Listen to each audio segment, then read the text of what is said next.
The views expressed on Skeptically Speaking do not necessarily reflect the opinions of the University of Alberta, the Students' Union, or CJSR.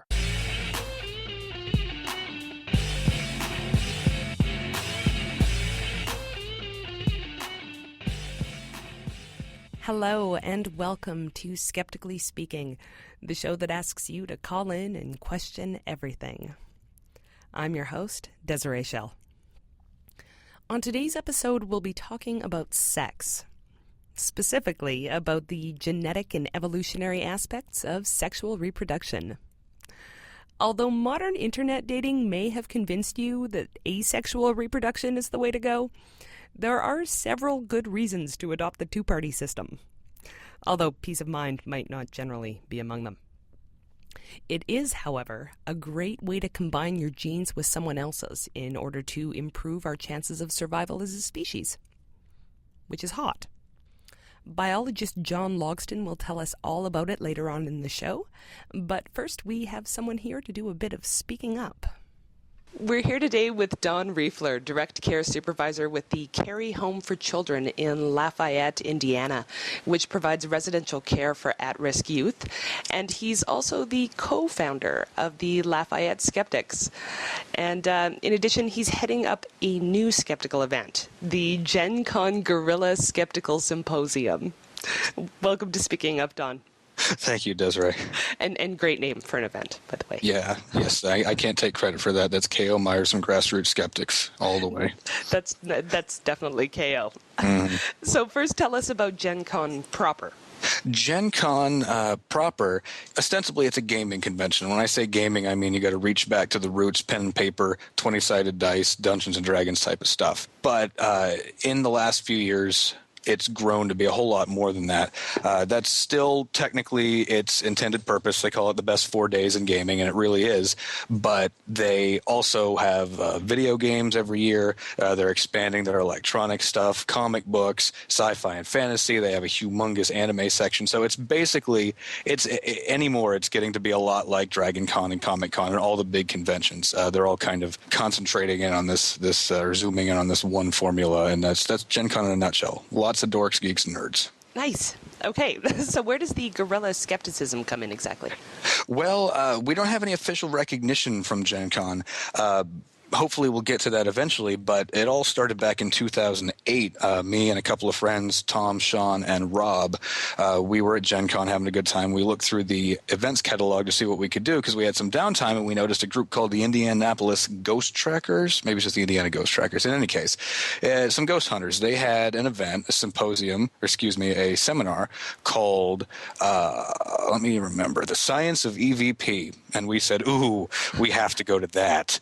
And we did, and it was horrific. They had a couple of people giving this panel, and they didn't seem to know much about, their own pseudoscience, much less actual science.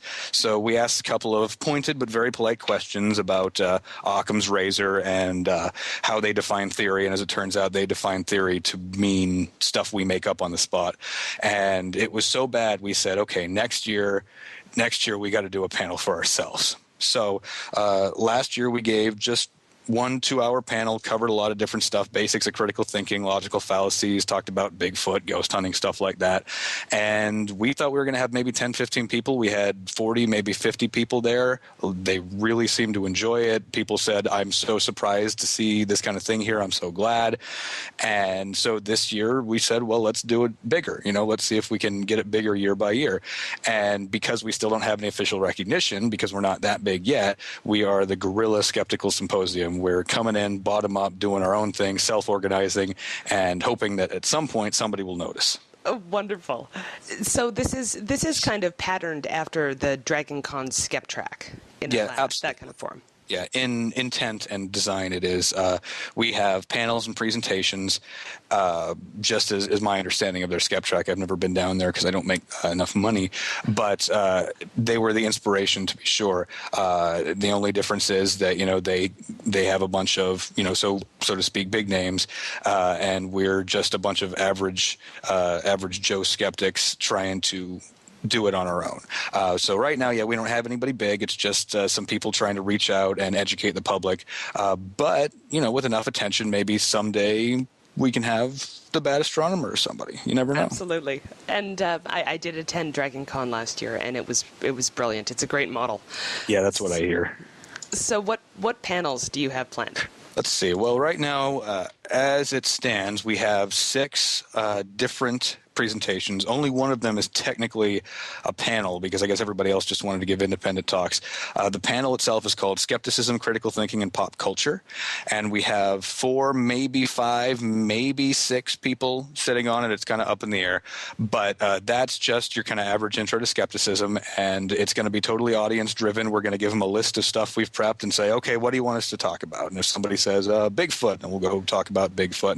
And kind of that way we can riff on things and not make it. Last year was kind of a lecture and it got boring, so we said, well, we need to be more interactive this year, so it'll make it more of a panel. And let's see, we got a 2-man talk, me and my friend Tom Foss, a talk called Cargo Cult Science in the grand tradition of Richard Feynman. We're going to talk about cargo cult as an analog for pseudoscience, or cargo cults, excuse me, as an analog for pseudoscience.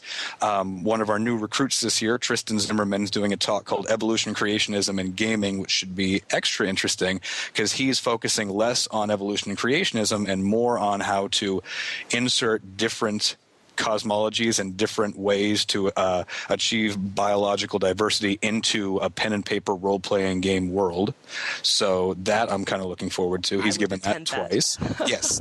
And, he hopes to, educate some people on evolution and ID and such while he's doing it. But he's definitely making the context of gaming the big focus, where we learned last year that Gen Con will pretty much okay any event, and you don't have to pretend it's about gaming. So we're not even trying that anymore. So let's see, what else do we have? I'm giving a talk called Culture and the Paranormal, where I'm going to look at paranormal in different cultural contexts from around the world, and what we would expect to see if, say, crop circles really were aliens. We might expect to see them all over the place, but just as an example, we pretty much just see them in English-speaking countries.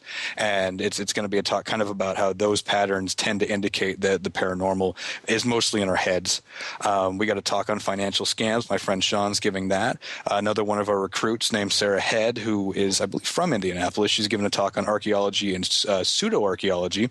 And the latest talk we've added to our roster, which we haven't officially scheduled yet because it just kind of got official in our heads the other day, is tentatively titled The Power of Immunization, and it's a pro-vaccine talk, which done. Last year, yes, thank you. Last year, that was the biggest and most well-loved part of our panel, was the part we put together on the anti-vaccine movement. And I'd like to give a shout-out and thanks to Dr. Joe Albeets and Dr. Dave Gorski from Science-Based Medicine, who gave us a lot of information to help out with that last year. So that was great. And you're also doing a fundraiser around immunization as well. Yes, definitely, and that's why the talk about immunization just got solidified. Because if the fundraiser didn't pan out the way we were hoping, we were just going to fold that into our panel. But we happen to have organized successfully a fundraiser to benefit the Indiana Immunization Coalition, who is working toward higher Indiana vaccination rates. And Indiana has pretty low rates. I want to say they're about 70% in some areas of the state. And as it turns out, my initial thought was that's got to be because we don't have the money. And in fact, it's not that at all. Indiana has plenty of public money and funds to go to vaccinating children. Our low vaccination rates are due entirely to misinformation, most likely from the anti-vaccine movement. So our money will go 100% to the Indiana Immunization Coalition, who plans to use it to help spearhead new educational initiatives. And they were extremely excited when I called them, because apparently nobody's ever offered to raise money for them before. They just kind of have flown under the radar the last 10 years. So this will be good. We'll get their name out there, get them some publicity, and Gen Con loved the idea too. So we will be in a booth in their Family Fun Pavilion, which I am told is on one of the main drags by a couple of big vendors. I hope one of them is Wizards of the Coast, because that's about as you can get out at Gen Con. We will be trading amateur magic tricks for money and anything else we can think of to try to pull money from people, and we're going to be handing out educational materials, kind of pamphlets for the IIC, the Immunization Coalition, and then we're going to be giving that talk at least twice to try to spread awareness and get more people to vaccinate their kids, try to counter this anti-vax nonsense. Wonderful. Really. Thank you. Yes, I hope it goes well. I really do. So when and where is this? Gen Con is in Indianapolis, Indiana, and it is on August 5th through August 8th. That's a Thursday through a Sunday. We will be there. Our talks are scheduled throughout those 4 days, and we will be at the booth collecting donations all day, every day in the exhibit hall. That was part of the deal. Can't leave it unmanned. And if you want to find out, if you don't mind me plugging the website briefly, absolutely. if you want to find out the schedule of events, we have a website at genconskeptics.com where I have summaries, detailed summaries about most of our talks, and I'm still working on putting the rest of them up. We have a schedule for the events we have currently submitted to Gen Con, and we have a list of stuff we still need because we could still use some volunteers, especially to help run the fundraising booth.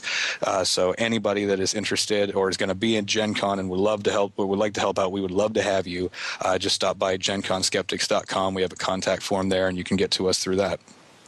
And in addition to, if people just want to help volunteer at the table for the fundraiser, that's fantastic. We need as many people as we can get because at some point all the rest of us have to go give our talks and eat, and we'd like to actually see the convention and stuff. But we could work the table if we had to. But we like volunteers. What we would also absolutely love to have, is people who would help us expand our program. Because like I said, we only have 6 or 7 different talks, and we're giving a couple of them twice.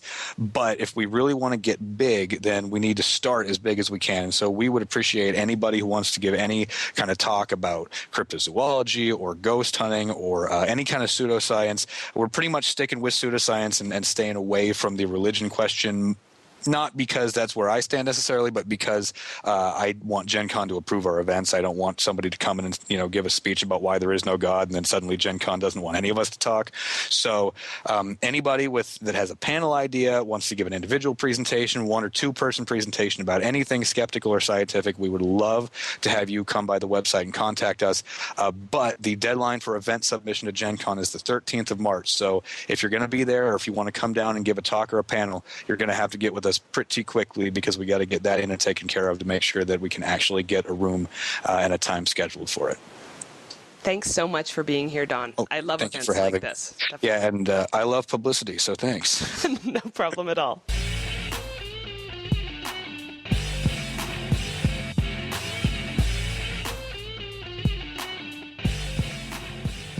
You are listening to Skeptically Speaking, thanks to the wonder of podcast technology or the generosity of one of our rebroadcasting stations. Skeptically Speaking is broadcast live out of CJSR 88.5 Edmonton, Alberta at 6 p.m. Mountain Time every Friday. If you're not in Edmonton, you can still listen to the broadcast live on our Ustream.tv feed, which you can find by following the Listen Live link on our website at skepticallyspeaking.com. You can also participate in the chat room and submit questions. During the week leading up to each show, you can find information on the upcoming episode and guest, and submit a question to be asked on the air. You can also subscribe to the podcast on iTunes.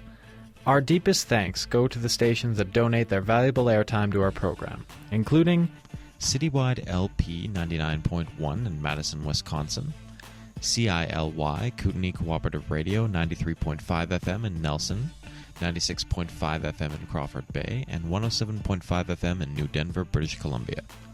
CIVL 101.7 FM in Abbotsford, British Columbia, CJAI Amherst Island Public Radio 92.1 FM in Stella, Ontario, CLHI Roslyn Radio 101.1 FM in Roslyn, British Columbia, Free Thought Radio, and WPRR Public Reality Radio 1680 AM in Grand Rapids, Michigan. Welcome back to Skeptically Speaking. I'm your host, Desiree Schell. Today we'll be talking about sex, genes, and evolution with John Logsdon. But first, I have a few announcements. In Washington, D.C., the Independent Investigations Group is holding a seminar. Ben Radford will be speaking about scientific paranormal investigations, how to solve unexplained mysteries. And that's on Saturday, March 13th at 1 p.m. And the seminar will be followed by the DC IIG kickoff. Now, I had IIG on the show a few episodes ago, and they're a fantastic group, and this is the opening of their new branch in DC. For more information, head to centerforinquiry.net/DC. And another previous Skeptically Speaking guest, Aaron Santos, author of How Many Licks, the book that teaches you how to estimate damn near anything, is having an estimation contest. I have submitted a question, and it is awesome. I don't know if it's been posted yet, but it is, how many dice rolls in all the role-playing games in an average year? Huh? You can check out the contest for yourself at diaryofnumbers.blogspot.com, and it's under an entry titled Fermi Contest 2. And the last announcement is that Skeptically Speaking will be doing a live show from the DragonCon SkepTrack stage. And I cannot begin to tell you how excited all of us are. Squealing was involved, and not actually necessarily from me. DragonCon, the science fiction fantasy convention that is kind enough to allow a skeptical fan track. It isn't until September 3rd to 6th in Atlanta, so we and you have lots of time to prepare. More information on the awesomeness that is the SkepTrack can be found at skeptrack.org. And now, to sex. John Logsdon is an associate professor of biology at the University of Iowa. But he's currently a sabbatical scholar at the National Evolutionary Synthesis Center in Durham, North Carolina, where he's writing a book on the origin and evolution of sex. He blogs at johnlogsdon.fieldofscience.com, and I shamelessly stole the subtitle of his blog for the title of this show. Welcome to Skeptically Speaking, John. So, the origin of sex. How does one study that, precisely? Well, we look at things that exist now. Biology has existed on the planet for about 3.5 billion years, but yet, as biologists, we have to look at things that exist right now. And so we look at organisms that exist right now. Sometimes we were helped by things like fossils and such, but we have to make inferences about, given the way things work now, how did they come about a long time ago? So, do you study reproduction on the genetic level? Yeah, so I'm a molecular biologist. So, in order to study sex, it's actually not as exciting as you might think sometimes. We're studying the sequences of genes that are involved in sexual reproduction, and so we do a lot of sequencing of genomes, sequencing of genes, comparing those genes amongst organisms that exist, and then asking, how did those changes in those genes come about over the long periods of time that we're looking at? So what kinds of organisms do you study?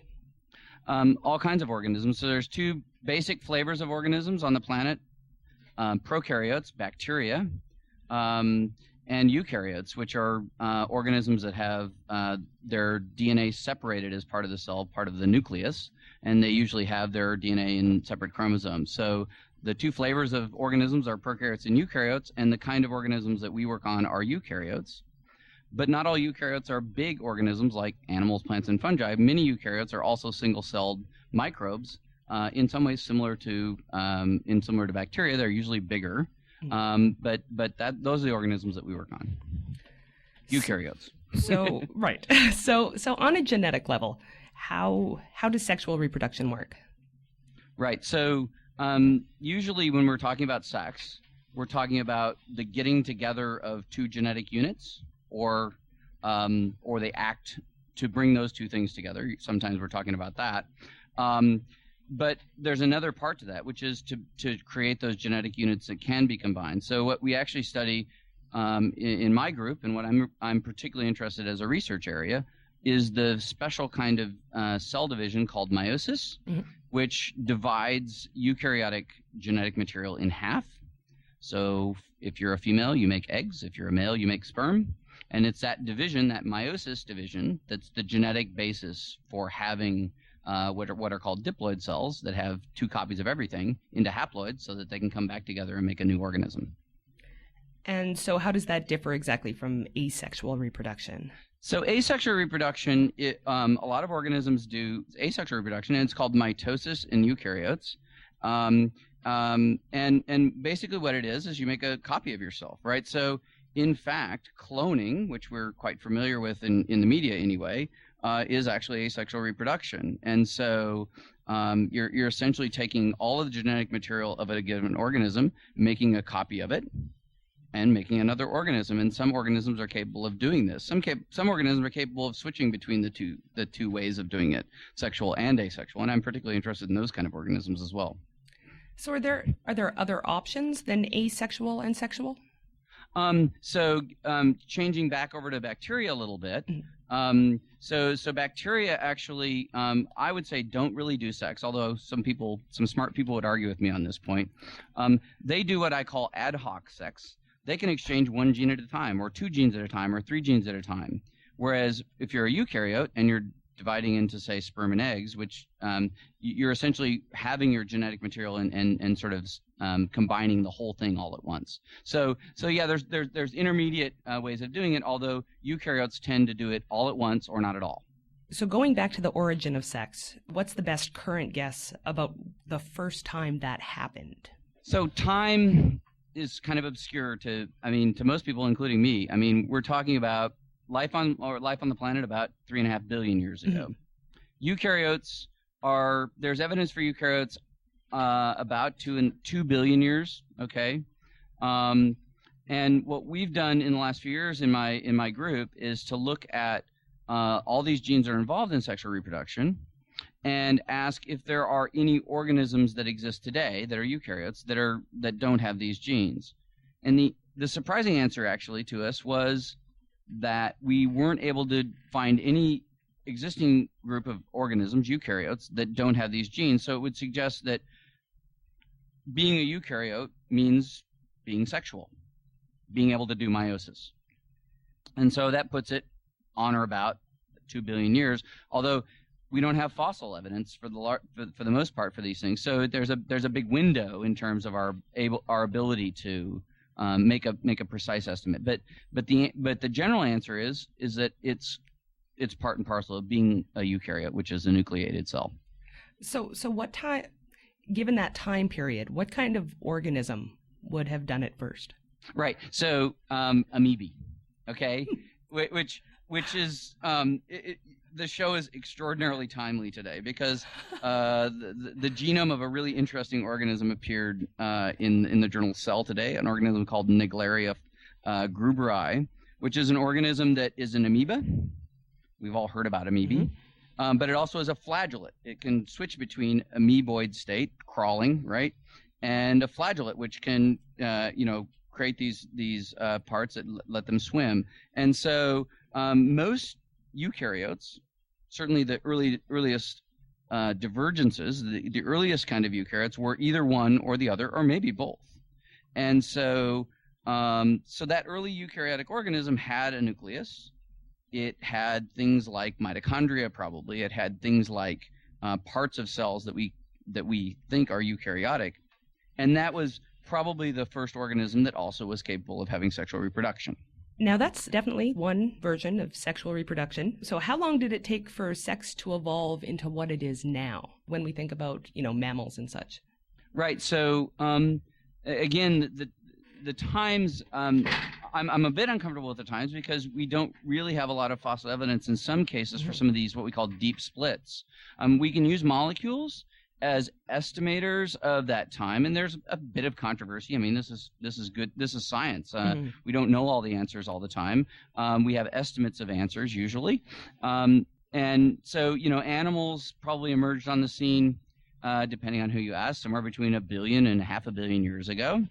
And other multicellular organisms that we're familiar with, like fungi, like plants, on or about that same amount of time. So, we're usually talking about the sexes. We're talking about big organisms. We're talking about organisms that we can see, multicellular organisms. So, so the answer is that the earliest kind of sex, meiosis, evolved very, very early. The elaborations, sperm and egg, for example, may have evolved separately a few times. What we call anisogamy. So gametes are different sizes. Eggs are big, sperm are small. So that's probably evolved a couple of times, many times maybe.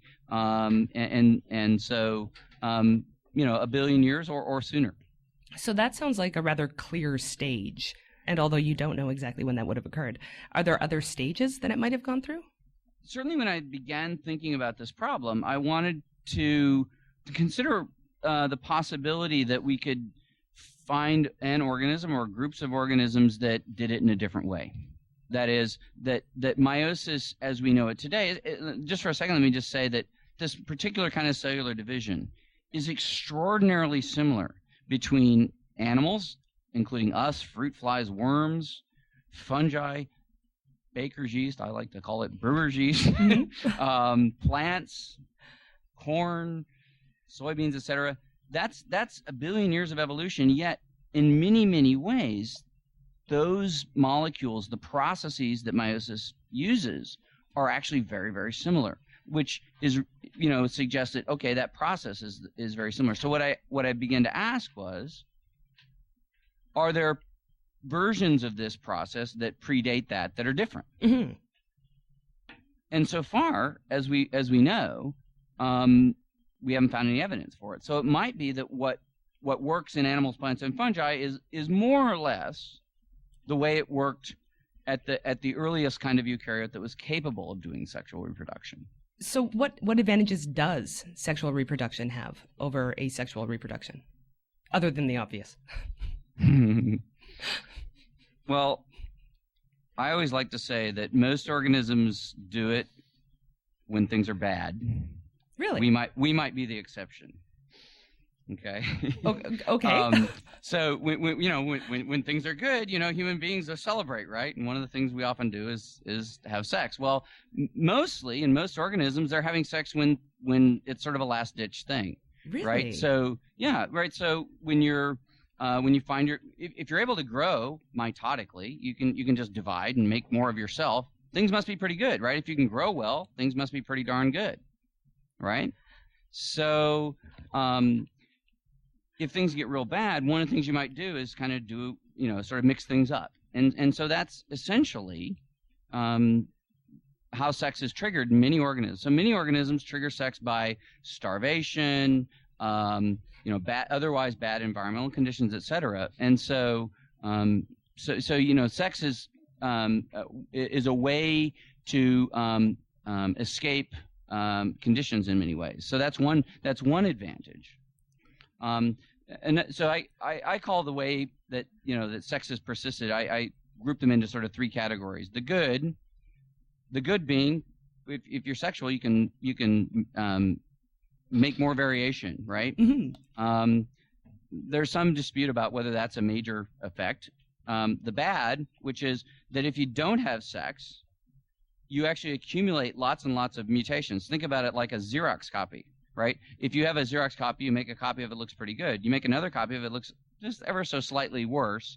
But if you do it many, many times, eventually you get mutations and they accumulate. Without sex, you can't actually correct that. Right. Okay. And then the ugly, which is organisms are in a constant battle with their environment, right? So in the ugly part is a specific kind of environment, is that we're in constant battle with a particular environmental character, which are parasites.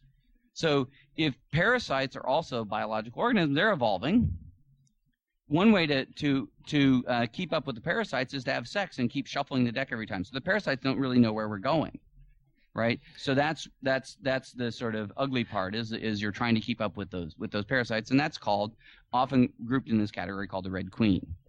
So you're running very fast to keep up in this case with your parasites. So those are sort of the three general reasons why sex persists, or why sex is good. Now, okay, that's fascinating. You've just blown my mind, sir. Just so we're clear. Okay. So are the changes from combining different genomes generally more beneficial than random mutations in a single genome? Yes and yes. Okay. So one of the things about sex is that it's generally within a species, right?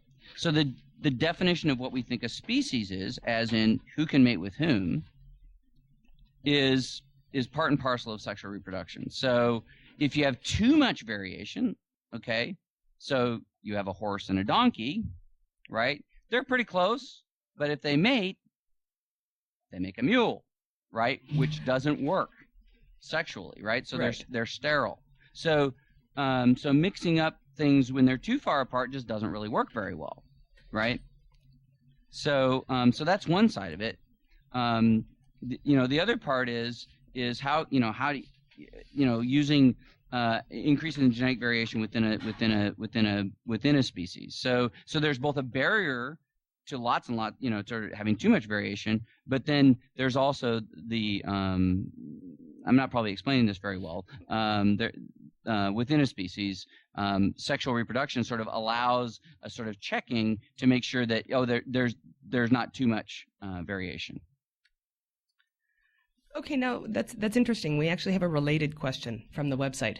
What does the Red Queen hypothesis, natural selection arising from co-evolutionary interactions with other species, suggest about the evolution of sexual reproduction in humans, or is the environment a more important factor? So I'm going to probably disappoint everybody to say that probably sex in humans is not particularly biologically interesting from an evolutionary standpoint. Okay. But the Red Queen, I did mention the Red Queen. Mm-hmm. I mean, we're kind of stuck. Actually, people like me that have Y chromosomes are actually really stuck because we can't make babies. People like Desiree, who have two X chromosomes, potentially can clone. Thank you for acknowledging my X chromosomes. Yes.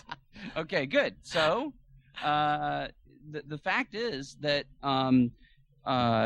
is that we're kind of stuck in our genetics. We're obligate sexual reproducers, right? And so so the Red Queen doesn't do so much to maintain sex in us because we have no other choice, right? So this Red Queen idea is, well, you're having sex to keep up with your host, really only works in a situation where organisms have an option to go asexual or sexual.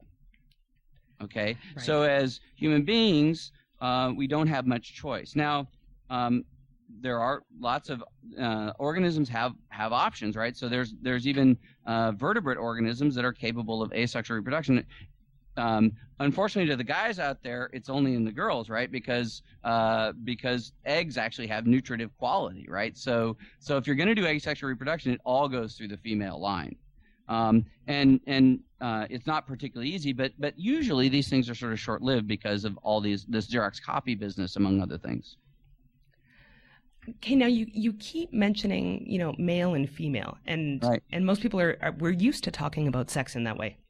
But does that dichotomy actually hold up on a genetic level? There's a lot of organisms that have two sexes. It's and in some organisms we just call them plus and minus. Kind of boring. But there are some organisms that have more than two sexes. When they're plus and minus, we call them mating types. If you think about it, you might have situations where mating type 1 might be able to go with mating type 3, but not with mating type 2. And mating type 2 might be able to go with mating type 4. So all of a sudden now, you've got this other complication about sex is you have to find a mate. And that's a cost, potentially, right? And so, it turns out that even though there are, biology is interesting, right? There are lots of exceptions to rules.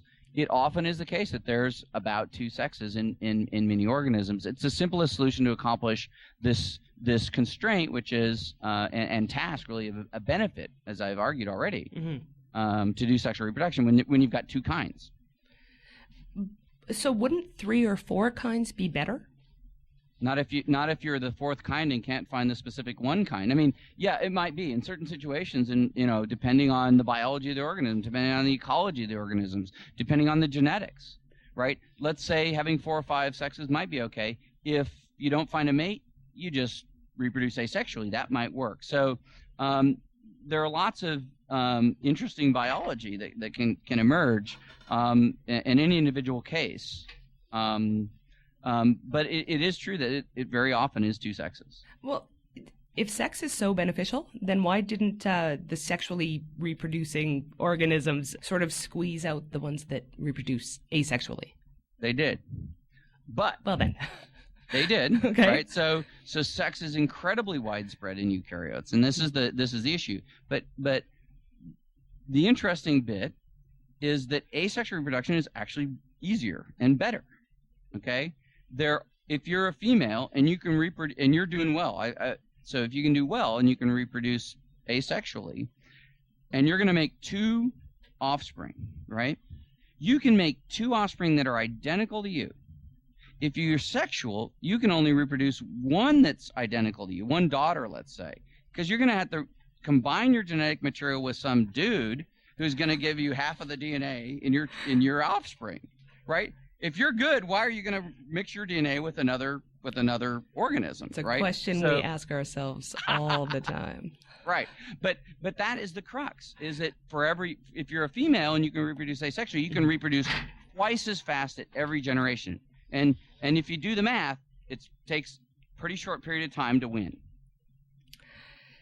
So what role did sexual reproduction play in driving organisms to becoming more complex and more diverse? I think a lot. The concept that we have of speciation, I've mentioned it in the context of mules, for example. The fact that 2 closely related organisms essentially split to the extent that they now no longer can reproduce is actually completely tied up in sexual reproduction. So when we think about the diversity on Earth and different species, that came about in part because sexual reproduction is a kind of precise thing, right? If you have 2 organisms that are genetically different and then they try to mate, things don't work out sometimes. And then they're species. Now they're separate. And now they've split. And once they've split, they're different. They evolve on their own paths, and then they split again. And so I think that certainly this whole concept of biodiversity is all tied up in being eukaryote. We take for granted, I think, this underlying genetic mechanism, which is sex and meiosis, to the diversification of species. So you don't think that we would have the kind of complex biosphere that we have now if sexual reproduction hadn't appeared? We wouldn't be talking about it, but I mean, Right. we'd all be prokaryotes. I mean, bacteria. Bacteria are quite complex. I want to give props to bacteria. I mean, they. That in may terms be of the numbers first of shout cells, out to bacteria. Yeah, That was absolutely. Great. Okay. In terms of number of cells, they're winning. But on the other hand, and in many cases, they can be quite complex. Bacteria can form sort of multicellular structures. But as far as we know, they aren't thinking and they aren't talking and they aren't, on a radio show. So I think there are some certain emergent properties like multicellularity. We segregate our germline. We have separate cells that make our sex cells. Those are all parts of things that wouldn't happen if there weren't sexual reproduction. So I think certainly there's a lot to be said about both the eukaryotic cell and sexual reproduction for life on Earth as it is, and us. You're very diplomatic. So, what percentage would you say? And I don't even know if you're able to hazard a guess about this. But what percentage of species reproduce sexually versus asexually? I'll hazard a guess. What the heck? Okay.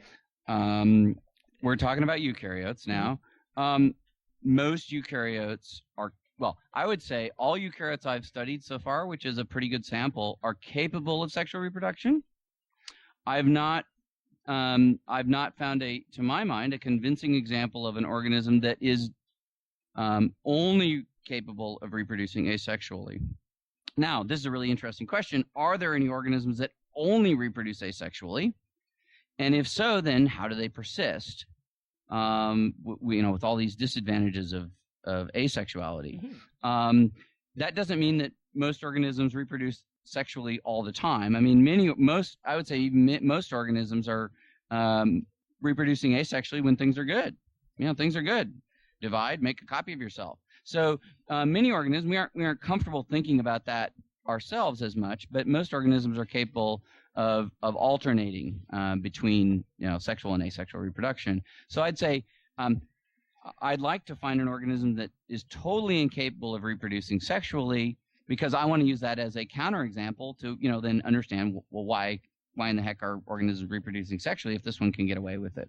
And in my lab, we're studying organisms that are sort of the best candidates for that. And these are the so-called the deleid rotifers, which are all female group of microbial animals, small animals.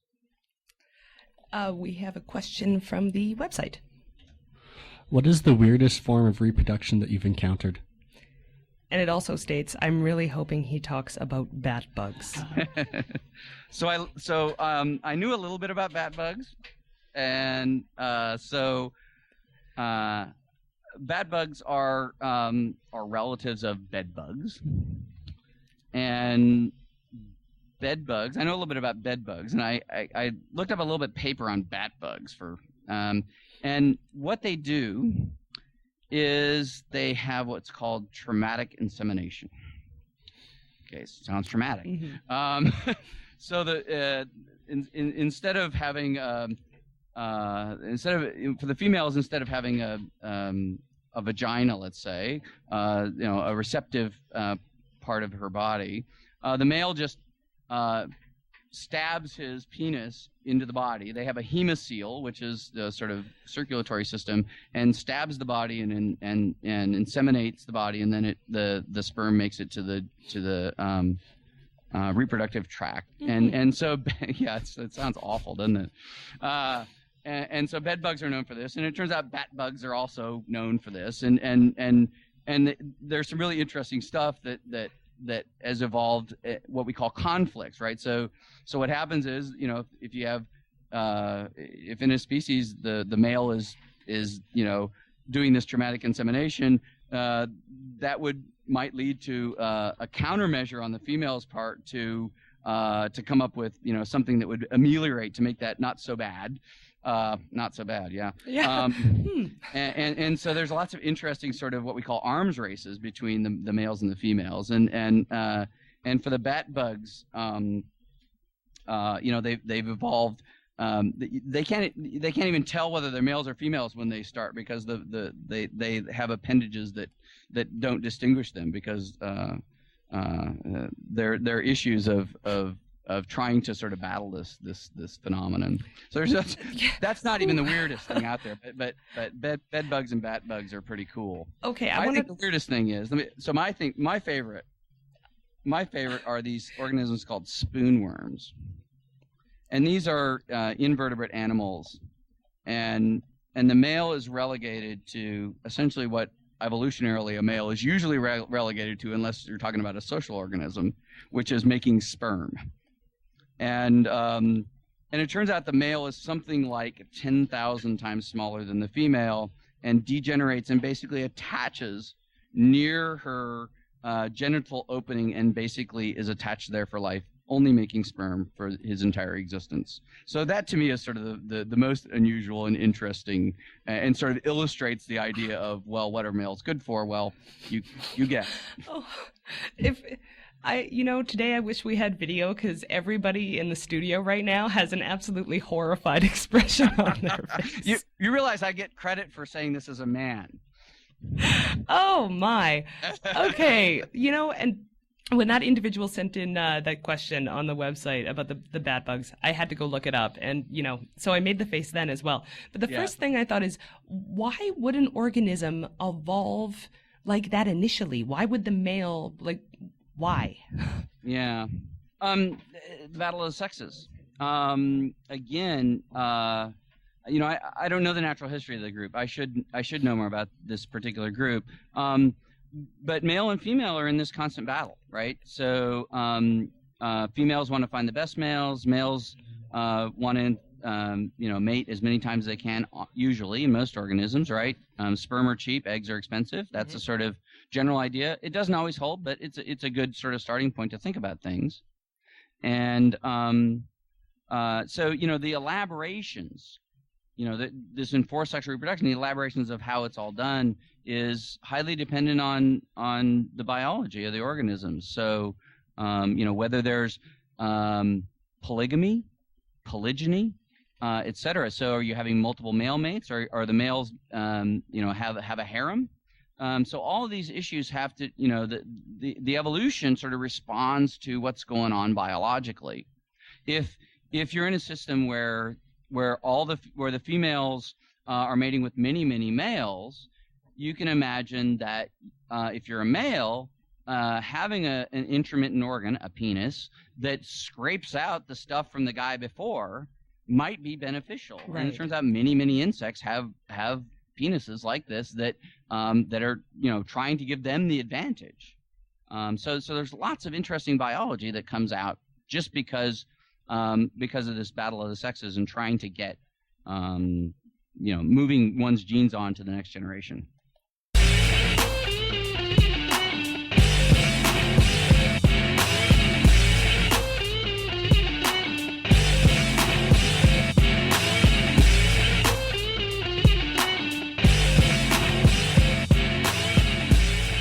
On the next episode of Skeptically Speaking, we'll talk to Jonathan Strickland, tech blogger and podcaster for How Stuff Works.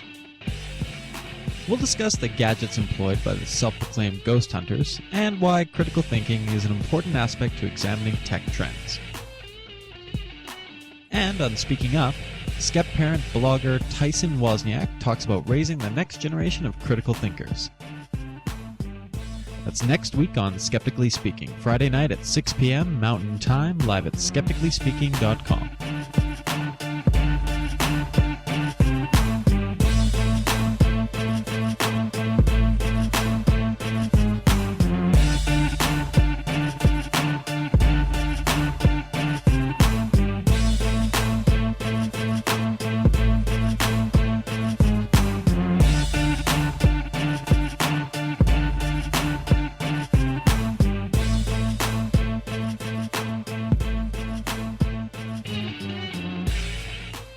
Welcome back to Skeptically Speaking. I'm your host, Desiree Schell, and we have some audience questions from the website. Where do you see sex going in the future? Will having babies in test tubes someday approach the norm? Yes. As I mentioned to Desiree, I mean, I think, there are ethical issues with cloning. I mean, we can clone many mammals now. So I think, certainly one's ability to, certainly test tube babies generally are, combining, sort of sexual reproduction in a tube. But I think that cloning is certainly going to be an issue. And however, there's some really interesting, not only ethical issues, but biological issues about cloning. There are some elaborate genetic elaborations that sometimes means that cloning kind of messes up the genetic material. And so even though they're genetically identical, there are things called epigenetics that might silence genes and turn genes off or on that might mean that, that cloning is not so good. I mean, we've seen this happen in some other organisms. So I think, we're going to be doing it for a long time. But there are probably going to be some alternate ways to continue our species. Well put, sir. We have another one from the site.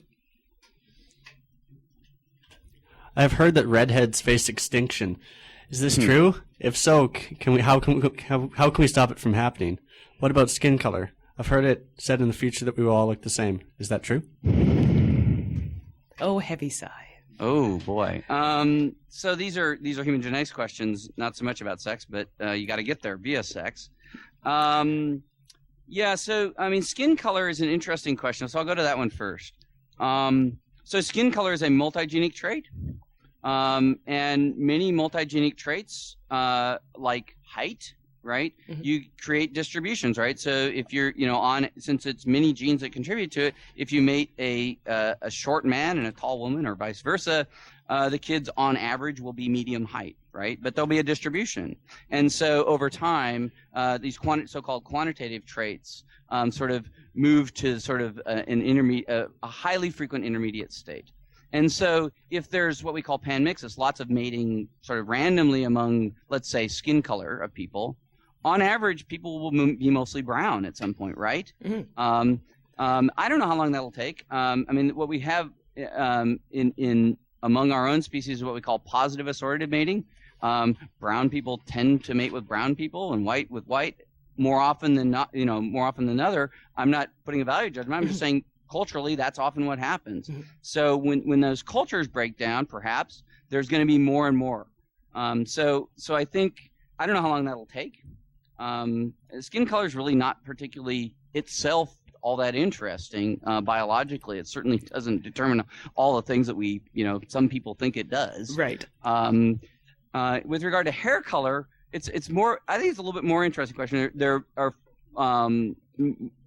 fewer genes of major effect that I'm aware of, right? And so, like my mom's a redhead, but I'm a blonde, right? And so, I don't think we risk losing redheads.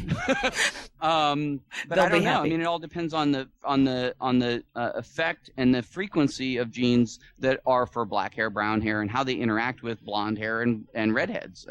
So I think, we're a beautifully diverse species, and I just there's lots of genetic variation, and unless there's a detrimental side to being a redhead or a blonde or whatever, I think we'll probably be pretty diverse and look, to the outside to be quite different for a long time. All right, and a question from the chat room. Question is, what's the deal with the all-female lizards? Yeah. All right. So it's the classic case for vertebrates.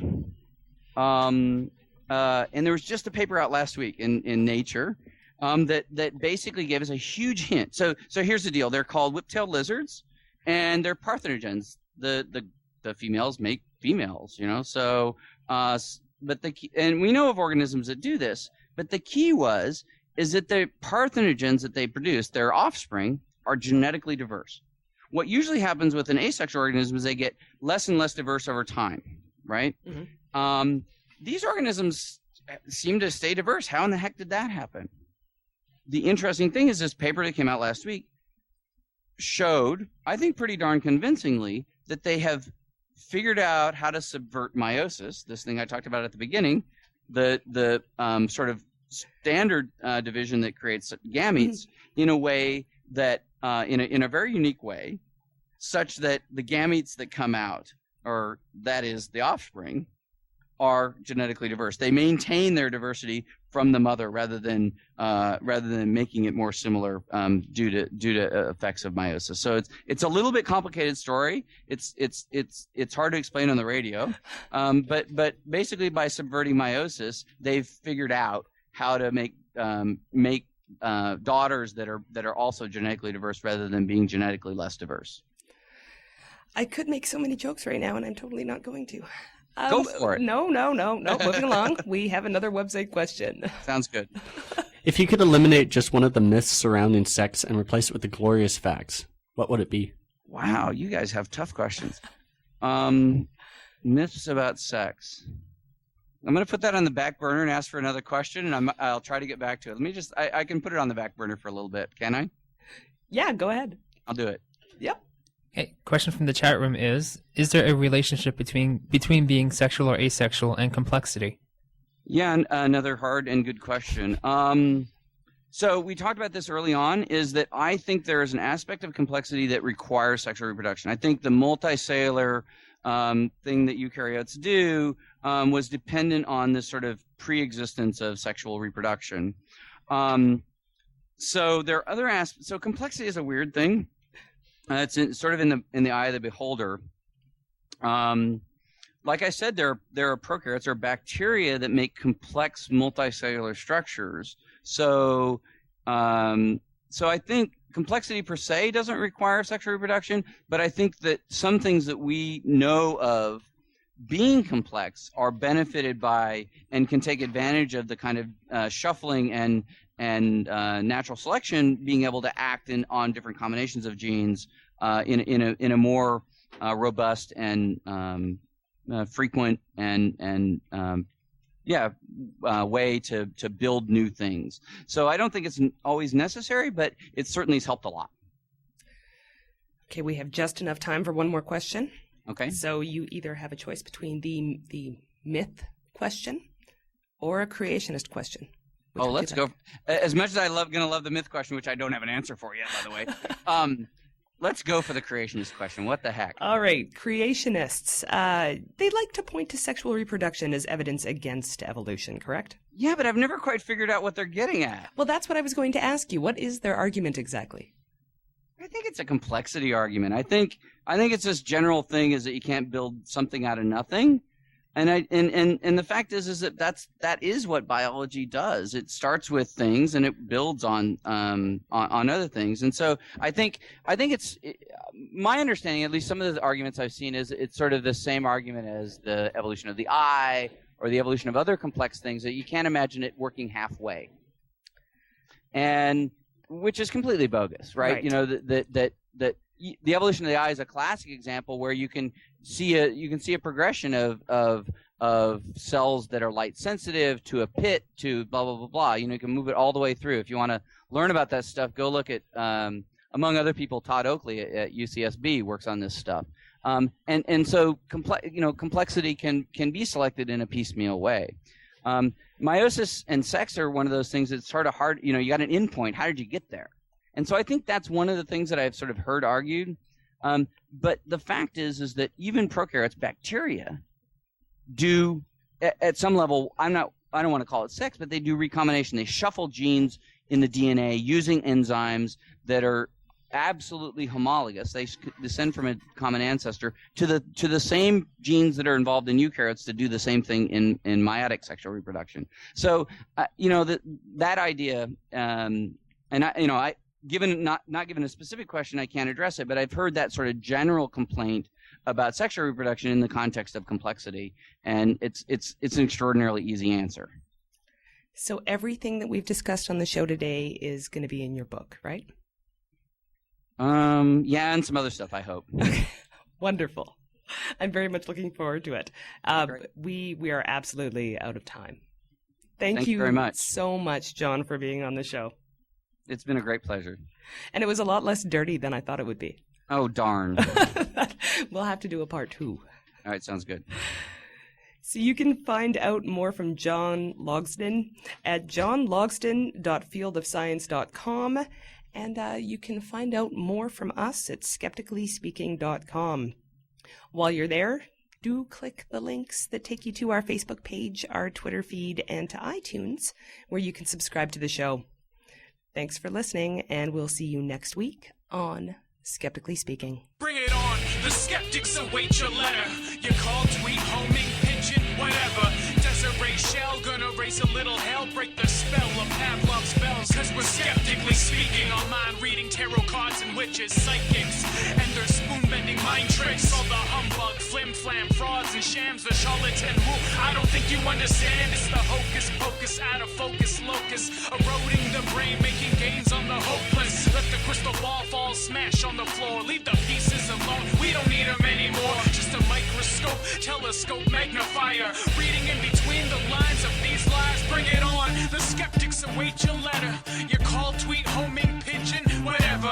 Desiree Shell, gonna raise a little hell, metaphorically that is, cause we're skeptically speaking.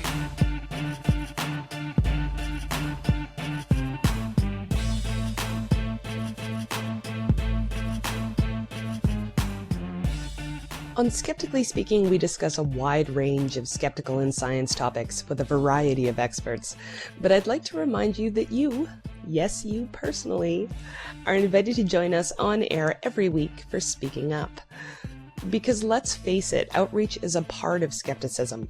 We all do it, whether we're talking to our parents about why they shouldn't buy into that multi-level marketing scheme, explaining the misinformation around vaccines to our coworkers, or forwarding that Snopes entry on why typing in your PIN number backward on the ATM machine does not, in fact, summon the police.